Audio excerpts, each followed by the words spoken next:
Chapter 10 of A Boy Called Bat, A Very Long Day. Bat was right. It was a long day. The rain that had been threatening came, and after they ate lunch, the students pulled on rain gear to splash in puddles. Bat did not like to get wet. He didn't like it at all. It made his clothes feel sticky and itchy and uncomfortable.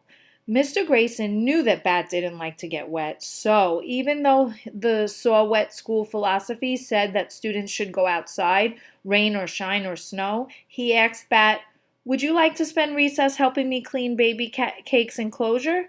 "Yes," said Bat. Mr. Grayson got a trash bag and Bat scooped the old straw into it. Then they laid out a fresh batch of straw. It smelled like summertime and sunshine. Baby Cakes hopped over to the straw and sniffed it. "She looks happy," Mr. Grayson said. "She looks exactly the same as she always does," Bat answered. Mr. Grayson laughed. Grown-ups were always laughing at things that Bat didn't think were funny, but it didn't bother Bat very much when Mr. Grayson did it. Julio, a fourth grader, who everyone said was a natural athlete, came into the classroom. "Mr. Grayson," he said, "Principal Martinez wants to know if you're still going to teach yoga." Sure, Mr. Grayson said. "Tell her I'm all ready to start." Then he said, "Julio, I think you've grown a foot since the last time I saw you." Julio shrugged. "Not that much," he said, "but I've grown an inch since winter break." "I'm not surprised," Mr. Grayson said. "That was 3 months ago." Bat thought about the time as he followed Mr. Grayson to the yoga room and as he sat on his mat in the butterfly pose. 3 months, he guessed, could be a little bit of time or a really long time, depending on who you were. For instance, a monarch butterfly born in the summer lives only about 6 weeks, so 4 months would feel like forever. But a monarch butterfly born in the winter might live for 8 months, so 4 months would be just half its life.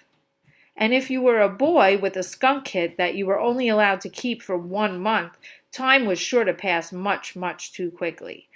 Bat considered telling Mr. Grayson about the life cycle of the monarch butterfly, but the teacher was busy unlacing his orange high tops and getting ready to lead the group in yoga. He decided he would talk about monarch butterflies with Mr. Grayson later. But the right later never happened. After yoga, they went back to the third grade room for reading circle. After reading circle, they worked on their volcano projects, which Bat had not been looking forward to. Groups of 4 kids had to work together to build a volcano. Mr. Grayson called it collaborative art. Bat did not like collaboration. He liked to do things himself. That way, if something didn't turn out the way he wanted it to, there was no one else to be mad at, and if he wanted to take it apart and start over, no one could tell him not to. But Mr. Grayson wouldn't let Bat be a group of 1. The problem was that no one else in the group seemed to care as much as Bat did. 3 times before 2:45, when class was finally over for the day, Bat's group said, "Mr. Grayson, Bat won't let us help." "I don't need help," Bat told Jenny when she complained for a second time.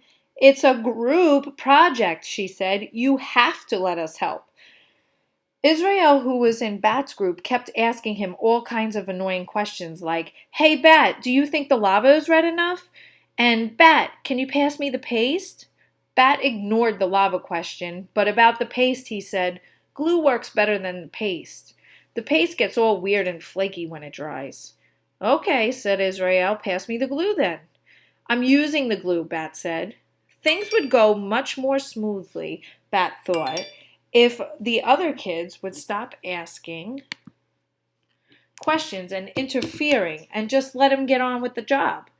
By the time Miss Kiko rang the end of the day bell from the hallway, Bat's left eye felt twitchy. All he wanted to do was climb into Mom's car and go home to his own room. But when he walked outside, he didn't see Mom's burgundy station wagon.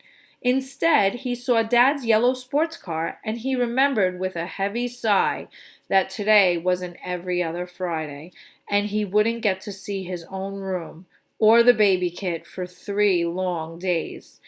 If Bat were a mayfly, he wouldn't even live that long.